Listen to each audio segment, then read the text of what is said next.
Ce spectacle-là, ils ne sont que quelques-uns à y avoir droit actuellement. Et parmi eux, Aline Pelletier. Aline est la directrice de l'Observatoire volcanologique de La Réunion. Elle est l'une des rares à avoir les clés de l'enclos du Piton de la Fournaise. La clé du paradis. La clé du... Ouais, On est des grands privilégiés là. Ouais. En route pour la deuxième éruption de cette année 2018. Bon, allez hop. Allez, c'est parti. Aline Pelletier a 36 ans. Elle est la première femme à diriger l'Observatoire volcanologique après y être arrivée comme stagiaire en 2003. Ma passion, elle est née très tôt, à l'âge de 15 ans, où j'ai eu la chance de faire une colonie de vacances en Italie.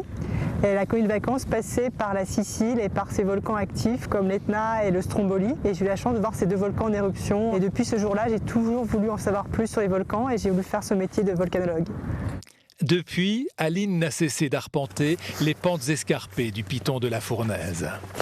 Tu as une idée du nombre de kilomètres que tu as déjà fait sur ce volcan? Voilà, si on fait un calcul rapide, par sortie, on fait une quinzaine de kilomètres. Je dirais peut-être 500 par an. Je suis à l'Observatoire depuis 2003, donc on va dire des milliers. Et une quinzaine de kilomètres aujourd'hui encore, avec un gros dénivelé, car avant de rejoindre le site de l'éruption, Aline et Patrice, un des ingénieurs de l'Observatoire, vont aller prendre des mesures sur une dizaine de stations. On va lui mettre du satellite. C'est quoi tout ce matos? Alors c'est la station GPS qu'on va mettre sur la petite tige ici. Donc c'est un GPS haute précision qui va nous permettre en fait de voir de manière extrêmement précise comment a bougé cette tige pendant l'éruption. Sachant que pour chaque éruption en général, chaque tige bouge entre quelques centimètres et quelques dizaines de centimètres. Tous les 200 ou 300 mètres, en montant toujours plus haut, Aline et Patrice vont ainsi mesurer les mouvements de terrain provoqués par l'éruption afin de mieux comprendre la trajectoire du magma. Au suivant. 191 mètres. Arrivés à 2600 mètres, ils posent leur sac pour descendre à l'intérieur du cratère Bory. Au total, 80 tiges de mesure équipent le site du Piton de la Fournaise, auquel il faut ajouter les stations permanentes, comme celle installée au bord du cratère de Lomieux, véritable cœur du volcan. Avec ces équipements, là, la Réunion est vraiment au top mondial. On peut dire qu'elle est au top mondial puisqu'on a une centaine de capteurs permanents sur site, dont la station qui est derrière nous, et ce qui fait qu'on est le volcan le plus densément équipé au monde. On peut approcher un peu là? Alors on va rapprocher un peu, mais pas trop quand même. Hop. Et donc là, attention. Attention parce que c'est un endroit... Alors là, vous voyez, il y a beaucoup de fractures et surtout, là, il y a un précipice de 300 mètres juste à côté de nous. Donc on ne va pas s'approcher plus parce qu'on n'a pas d'équipement de sécurité. Aline, pour Alan, juste pour info, on fait le dernier point au sommet et on commence à descendre de Rivals. À ce moment, on aperçoit seulement au loin les panaches de fumée de l'éruption. Commence alors une longue et difficile descente. C'est une petite course dans les lapillis. Allez, c'est parti. Les lapillis sont des fragments de lave éjectés par le volcan. Mais le plus dangereux, ce sont les gratons, surtout quand ils sont récents, comme dans ce passage délicat. D'où les gants.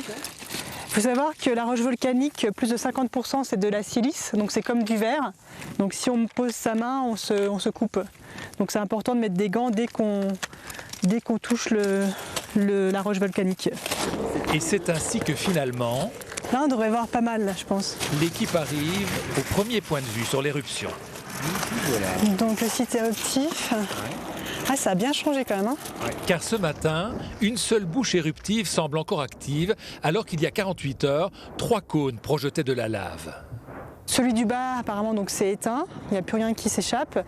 Celui du haut, donc qui est le plus proche de nous, est rougeoyant, mais il n'y a plus du tout de projection. Et seul celui du milieu, en fait, continue d'avoir des projections. Plus on approche, et plus le volcan fait entendre ses grognements. Quelques centaines de mètres encore à travers les gratons, et Aline et Patrice rejoignent le site de l'éruption. À peine le temps de reprendre leur souffle, et ils s'élancent vers la gueule du loup. Objectif, recueillir les projections de lave qui volent à présent tout autour d'eux. Ce n'est pas pour rien qu'on les appelle des bombes. On va la prendre. Allez, go. Tu la vois? Je la vois plus.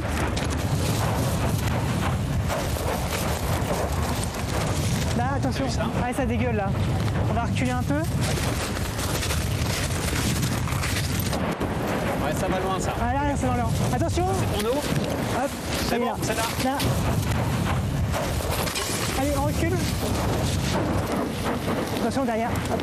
Voilà, on va se replier un peu. Ah, attention. Attention.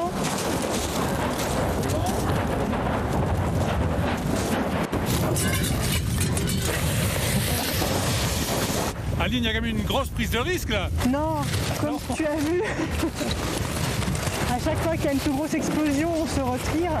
Il y a une part de risque, bien sûr, parce qu'il peut y avoir toujours une projection plus importante que les autres. Attention. Attention derrière. Hop. Voilà, on va se replier un peu. On a déjà pris sur la tête. Des bombes, non, jamais. Non, mais comme je te dis, quand l'explosion a lieu, tu vois que c'est quand même assez dispersé. Si tu fais assez attention, tu peux passer entre. Après, tu peux recevoir des petits fragments. C'est pour ça qu'il faut avoir des manches longues, il faut avoir des gants inifugés, qu'il faut avoir un casque. Là, on a un bel échantillon. Tout fumant, tout chaud. Ces échantillons, qu'est-ce qu'ils peuvent nous apprendre? Ces échantillons vont être envoyés en métropole pour analyse. Et nous, ça va donner une information sur la composition géochimique et sur la provenance de ce magma. Voir si on a une réalimentation nouvelle ou si ça a été stocké longtemps en profondeur. Et dans ce cas-là, on aura peut-être une petite idée si on aura une année 2018 active ou si ça s'arrêtera rapidement. Bonne récolte. Très bonne récolte, puisqu'on a pu faire tout ce qu'on voulait. On a combien d'échantillons là? On a 5-6 échantillons, dont un de bonne taille. Donc bonne journée, ouais. Et pour que le plaisir soit total, c'est à ce moment précis que dans la lumière dorée de cette fin d'après-midi, la lave se remet à couler. Le spectacle pourrait durer plusieurs semaines encore.